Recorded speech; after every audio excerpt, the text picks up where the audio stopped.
Hey everyone, Harry here to talk about Mark Meadows' emphatic loss in the 11th Circuit in his effort to remove his Fulton County criminal case to federal court.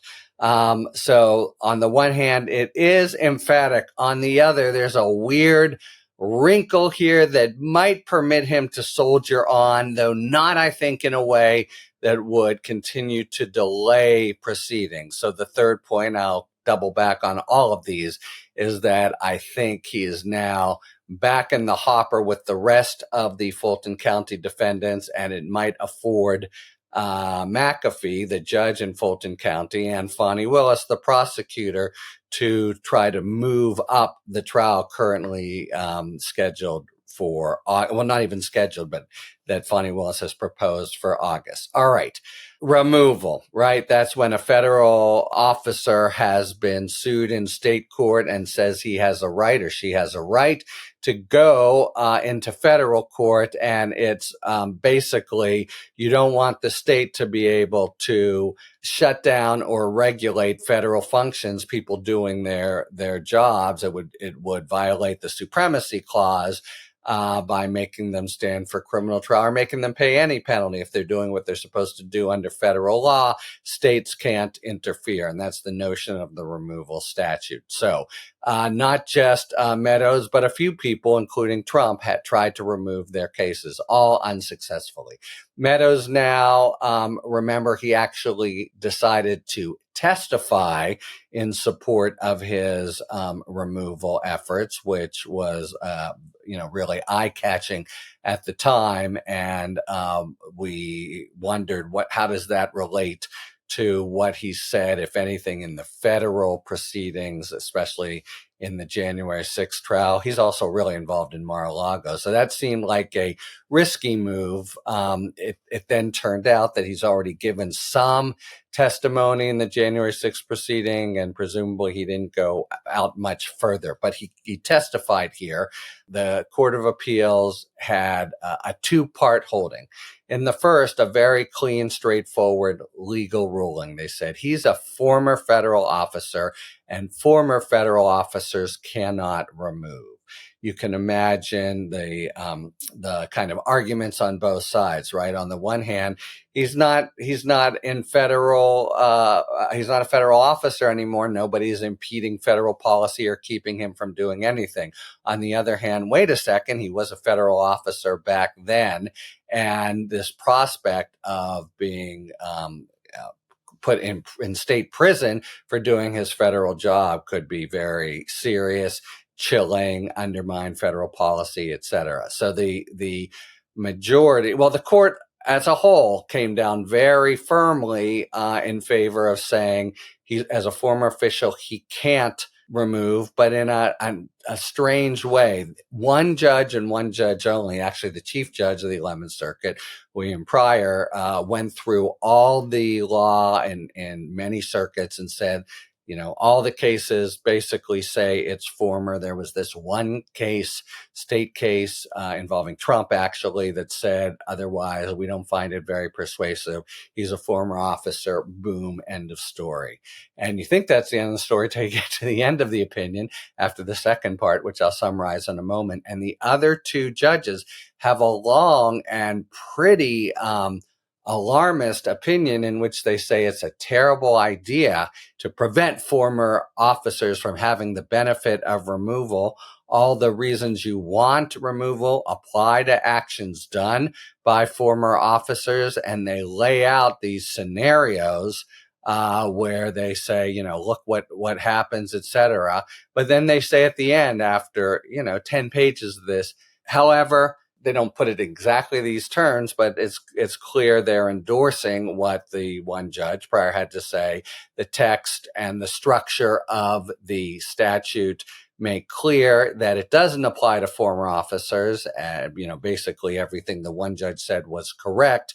And it's for Congress to make a change that applies it to federal officers, but we really urge it to do so. So the ending, literally, it starts with a nightmare scenario. That's how they put it. They keep them up and keep them from sleeping. And then they just say, at the very end, having gone through sort of apocalyptic results. They say it's a huge concern, but we have to stay with the interpretation. So ends by saying, I respectfully urge Congress to amend Section 1422A1 to protect former federal officers. All right. And you just read that and you think, wow, maybe this really leaves an opening. Meadows can try to petition the Supreme Court and take advantage of this very, concerned alarmist ruling. Maybe the Supreme Court would hold it does apply to former officers, and they wouldn't agree that only Congress can change it. Then you go back to the very beginning, however, of the opinion, and they drop a footnote at the very beginning that might escape notice until you actually try to figure out what they're saying. And it reads as follows. Imagine that the day that these things happen, and it could be very important, etc. Footnote. The hypothetical scenario does not describe Mark Meadows' situation. He's not established the state has charged him for or relating to an act under color of his office. For that reason, he could not remove. So basically, that footnote is saying all of the second part in the prior opinion we agree with, though they don't specifically join it, but they are basically in a very backhanded way saying we agree that it doesn't cover former officers, though we think that's a nightmarish and Congress should change it. And we agree, or at least we don't disagree, that it doesn't cover him, as we say in a footnote. So there's this dual basis. And for that reason, I think that makes it much less likely the Supreme Court would take the case, because there's this alternative holding that even if they were to find that former officers aren't covered, Meadows, by the removal statute, Meadows still couldn't, the former officers are, Meadows still couldn't apply to it. And now we get to the second part of that opinion is the guts of it and what people will cite and what really matters. Basically, they say, you're not acting under color of office. They list out the 8 overt acts that are attributed to him in the indictment, and they march through them and basically say, it is not the chief of staff's job to superintend state elections. No way, no how. And moreover, the Hatch Act says that you can't be involved in political activity. Meadows realized, I've said before, he's very fine counsel, and he realized at argument he would have to get around the Hatch Act. So he basically tried to say it doesn't really apply, and if it were, it would be unconstitutional. They reject that. So he is not acting under color of his office when he's doing all this political stuff, and they have him in the indictment. It's not just Georgia. Georgia's a big part of it, but also Pennsylvania and other things for Trump, where he had tried to say, 24/7, you work for the president, you're just trying to keep him informed. But when you really bear down on what the overt acts are and what he's accused of doing, it just doesn't fly. He's obviously doing things at Trump's service that are meant to get people to change votes, including and especially in Georgia. And the court makes clear that there's no argument. It's a low bar, but he doesn't make even that low bar to show that this is somehow done under color of his office as part of his official duties, and that there's a causal connection between his official duties and what he's done.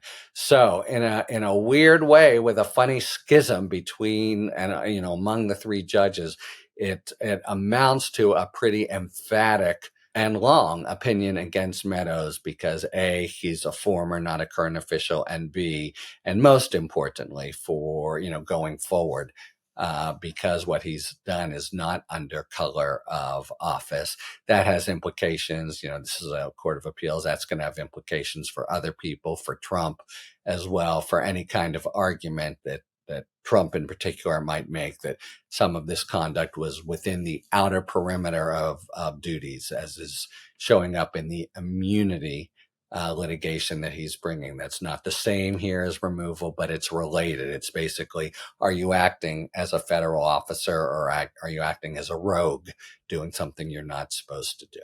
So they come down hard in the latter. And now, Meadows, I think even if he petitions the Supreme Court, I don't think the Supreme Court would grant a stay on the 11th Circuit holding, meaning as he stands here today, he is back in state court.